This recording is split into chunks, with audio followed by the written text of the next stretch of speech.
All right, let's get into this story. 5 big takeaways from Georgia's new election law, which has been called the new Jim Crow, or as Joe Biden likes to call it, Jim Eagle.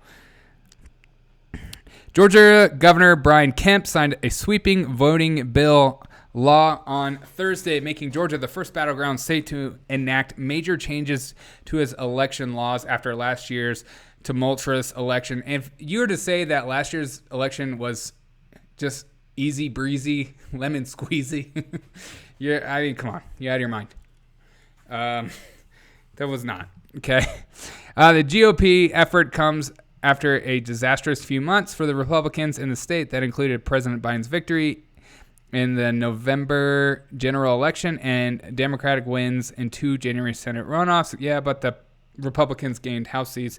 The law rewrites large sections of the state's election laws and seeks to tighten voting procedures in ways that Democrats and voting rights advocates say will curtail voting access. Oh, please. You know when you're like reading an article and you're just like, okay. Sometimes you just got to throw your bias in there. Just, I just want you to know that even though I'm writing this article, I want you to know how I feel. I love it when they say, some experts say, some people say. Who are these people? I don't know. There's some people, okay? They're just people out there, and we're not gonna talk about it, okay? Don't ask me because I'm not gonna tell you. Here's a look at what will change under the new voting law. It creates a voter ID requirement for absentee voting. Wow. Company can't do anything without worker input. Yes, it can. It'll just fire you. You have the right. Actions speak louder than words. I love that you're chatting. I appreciate you're here, man. Or female, male, I don't know. You have the right to not work there. And you have the right to quit. And you have the right. You don't have a right to work at a specific job. What's the point of that? You won't get it raises as fast. You won't rise up in the company. You'll never be encouraged to start your own job. You'll never be encouraged to start your own company. Why is union so great? I understand, like maybe back in the 1900s when they were overworking people like crazy. Yeah, those unions, they started a lot of things like the 40-hour work week and not allowing child labor and all that stuff. That's all good stuff. But most people that start their own company work more than 40 hours a week anyways. Just a thing people don't know. Anyways, back to the story. It creates a voter ID requirement for absentee voting. This is seen as racist. Having an ID for voting. Everything is racist if you disagree with something in today's world. Democrats look to take advantage of Georgia's no-excuse absentee voting policy in the 2020 general election and Senate runoffs, utilizing a method of voting that has long been favored by Republicans. This should be favored by everyone. Having an ID when doing an absentee vote should be if you want fair and honest elections, saying, hey, this is my name. Here's my card. This is my name on my card. Here's my vote. That should be seen as a good thing. There's no logical explanation besides voter fraud to understand why people are against this. It doesn't make any sense. If you are a citizen, you should vote. And I encourage everyone to vote if you're a citizen, but I especially encourage those who vote who actually learn and know about their candidates and don't just go off of their emotions or whatever the new GIF is that Instagram put out or the best meme out there. You should actually know the policies and come up with your own ideologies and find a candidate that fits those. Don't just follow the party lines, et cetera, et cetera. But having an ID to vote seems like an obvious and understandable thing, especially as we grow in technology and we grow in this world and the country only gets bigger and bigger. Just saying, it's just easier to make some of these votes, like the times that were reported and verified that a few dead people did vote and not enough to change an election. But the fact that even happened is ridiculous. And you should have an ID. The new election laws, however, looks to tighten up the rules for absentee voting by requiring voters to provide a driver's license or state ID card to request and submit their absentee ballots. Why is that so bad? You want an absentee ballot? Sure. Prove that you're a citizen. Great. here's my citizen. Okay, here's your absentee ballot. Bada boom, bada boom. How is that so bad? That's not bad. Previously, election workers relied on a signature matching process to verify absentee ballots that involved comparing a voter's signature on the ballot to the signature file. Like you can't forge a signature. No third grader has ever come home with a D on their report card and forged their parents' signature. So why would a grown adult do that if they think that they're going to die if Donald Trump becomes president? To be sure, signature matching is often something of a subjective process. And has led to some votes, including many legally cast ballots, going uncounted because of inconsistencies in signatures. Yes, some people's signatures, including my own, have changed over the years. So I always wonder if my vote counts, because if my signature doesn't match, then uh-oh. But the new voter ID requirement for absentee ballots has angered voter rights advocates, which is a fun word, because you already have the right to vote, who say it will make it more difficult for people, especially low-income. Why? Why is it so difficult for a low-income person to have an ID? Do they not have a driver's license? Do they not have a government-issued ID? Do they not have a birth certificate? They don't have a social security card? Are low-income people, they just can't figure it out? I think that's so racist, and I think that's so, it's just so demeaning and patronizing to people that don't have a lot of money. I don't have a lot of money. I don't make a lot of money. Let's be real with you. I'm an average person. So when I see crap like this, or just it just makes me angry, because that is, and then they say, especially low-income voters and racial and ethnic minorities. Why? I feel like that's so racist.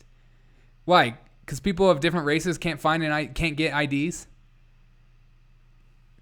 Why?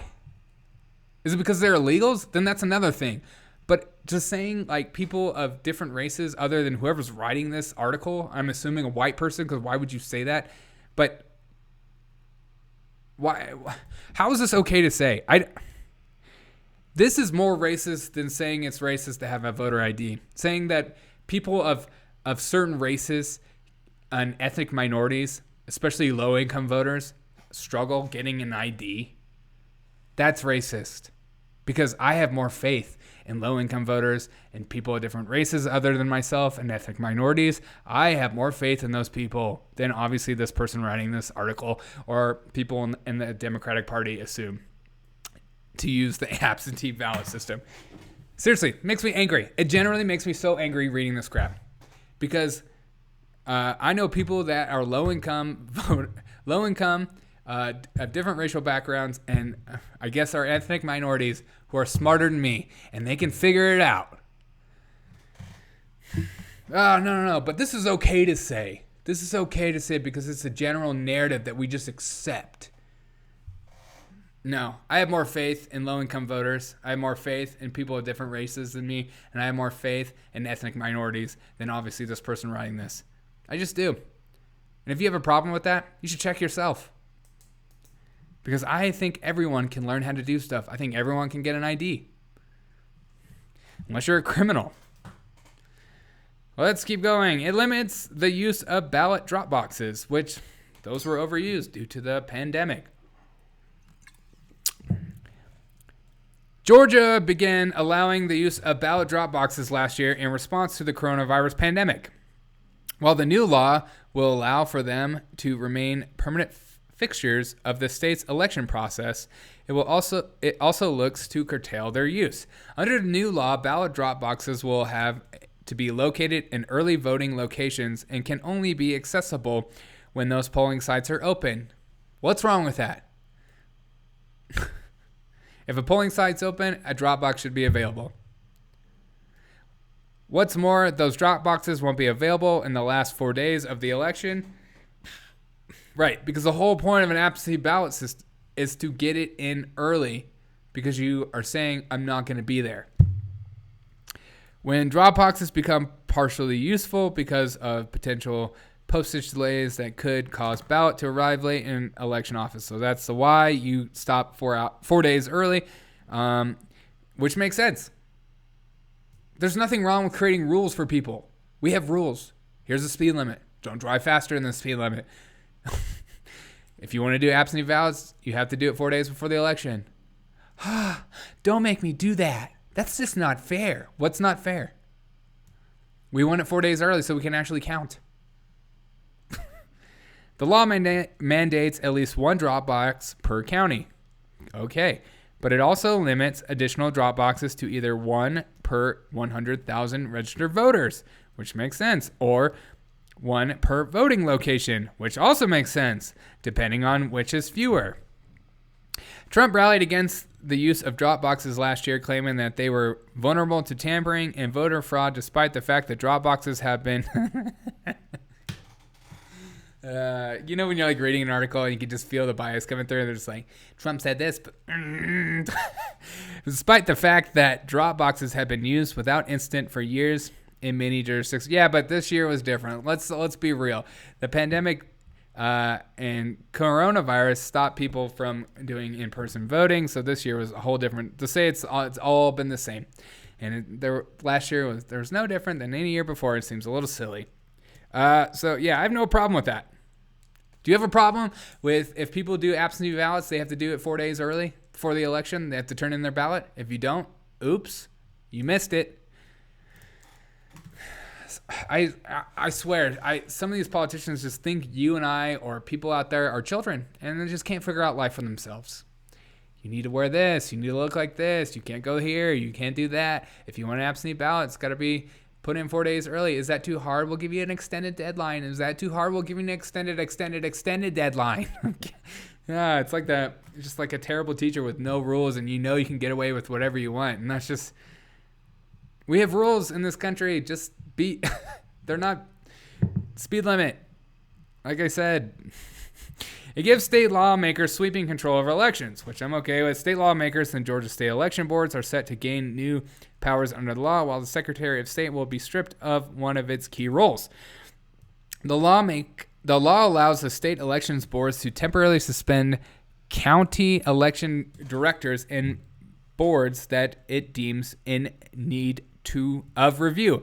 At the same time, the Secretary of State will be removed as chair of the state board and will be made an ex officio non-voting member. Those provisions have raised particular concerns among Democrats. They just hate this bill because mainly because of the voter ID. Let's just be real. Those provisions have raised particular concerns among Democrats who say that it will give far-reaching control over state and local elections procedures to partisan legislatures and allow them to determine, for example, which ballots to count. Okay. Well, then they will be held accountable for that. The provision stripping the Secretary of State from its top role of the state elections board comes after the current Secretary of State, Brad Raffensperger, a Republican, repeatedly rejected former President Trump's request to overturn his loss. Okay. He asked them to recount loss in 2020 presidential election in Georgia. He said that he should recount and reconsider. It shortens the time frame for runoff elections and ends the jungle primary system for special elections. The move appears to be thinly veiled response to the GOP's joint losses in 2 January Senate runoffs. Okay, this move has more than that. The new elections law in Georgia looks to get rid of all party primary system, often jungle primaries for special elections, while shortening the runoff election timeline by 5 weeks. Okay. Former Senator Kelly Loeffler and former Doug Collins spent most of the last year sparring with one another in a jungle primary to serve out the remainder of the former Johnny Isaacson term in office. Loeffler eventually beat Collins in the November election, but failed to gain enough support to outright win. Blah, blah, blah. By doing away with the jungle primary system, Republicans are hoping to avoid a failure repeat. Okay. The bill also seeks to head off the kind of lengthy runoff campaign that followed the November elections, cutting the runoff period down, what's wrong with that? From 9 weeks to just 4 weeks and leaving less time for early voting. Oh, please. Which benefited Democrats ahead of the January runoffs. How much time do you need to vote? And I think voting too early is a bad thing, because what if something comes out against your candidate, or your candidate said something and then a week before the election says another thing and could completely strip your job. I vote on voting. I go vote in person because I need as much time as I possibly can to think of which candidate I actually like. It expands weekend early voting, which is so great, but cuts short the deadline request for absentee ballots. What is wrong with that? God. Seriously, they think you're children. They think you're too dumb to remember to ask for an absentee ballot, and they're like, we just need to give these people as much time as possible. Republicans have pushed back on allegations that the new law seeks to suppress vote. Yes, because it doesn't suppress the vote. It just makes it more of a trustworthy way of voting. What is wrong with that? Don't you want, at the end of an election, to feel like, yeah, my vote counted, and I know it counted because I showed my ID, I went through all these procedures, and I did it on time and all this stuff. Don't you want, at the end of the day, feel like your vote actually counted and the election was fair?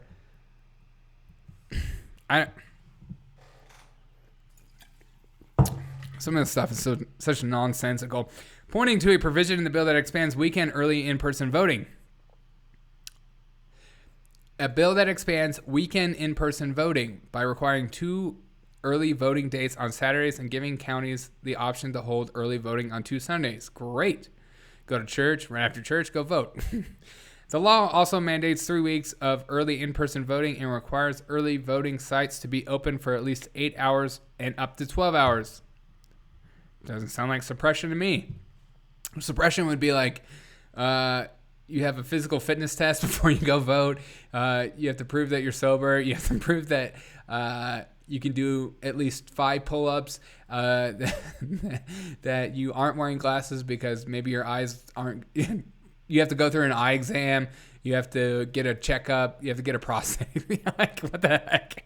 That would be voter suppression. But Democrats take issue with a series of provisions and say that they are intended to limit absentee voting. That doesn't sound like anything like limiting absentee. It just sounds like, hey, you want to absentee vote? Show your ID and turn in your vote 4 days before the election. Suppression.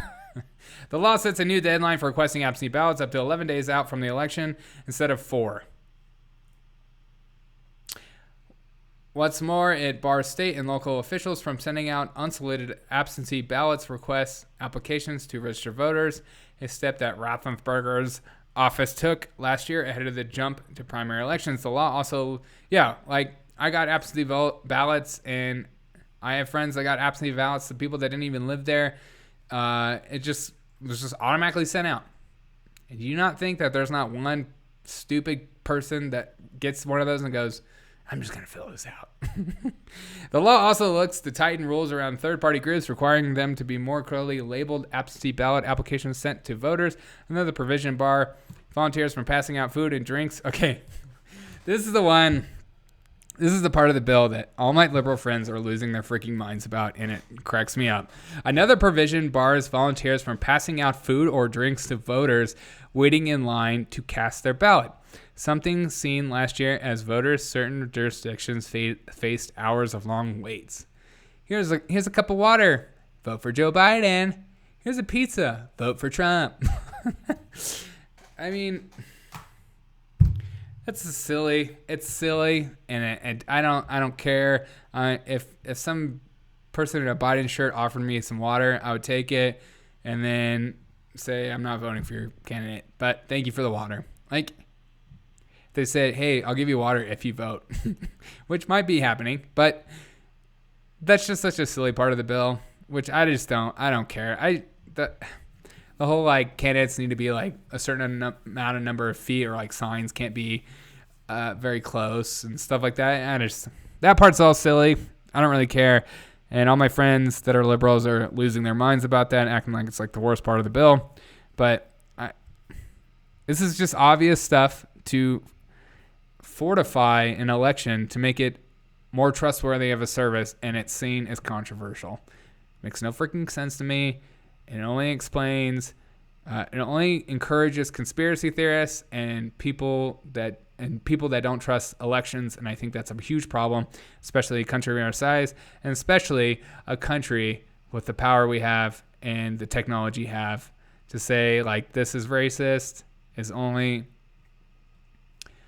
It just reminds me of like being in like middle school or high school, and you're winning an argument, and someone just says you're a jerk or something, and you're just like, really? That's what you're gonna say right now? We're gonna get to that. We're gonna go to name calling, and that's just what we've become as a society. We can't actually have logical conversations anymore. We're just gonna call each other racist and homophobe and transphobe and whatever phobe you can possibly think of. We can't actually have a discussion anymore, and it's annoying. But what are your thoughts on this voter suppression law? What are your thoughts on this aggressive law encouraging you to, have and be okay with absentee ballot voting, but you have to turn it in 4 days early, and you have to use an ID. You can't get water from volunteers. I can't stand politics. It's just lies in order to stay in power. Just crap down your throat. All right. Love you guys. I hope you enjoyed this a little bit about the Georgia election new law, because I was wondering about it, and I assumed, and my assumptions were pretty spot on. I don't know about you. All right, guys. Thanks for watching. Thanks for listening. I have another live stream coming out soon. Appreciate you.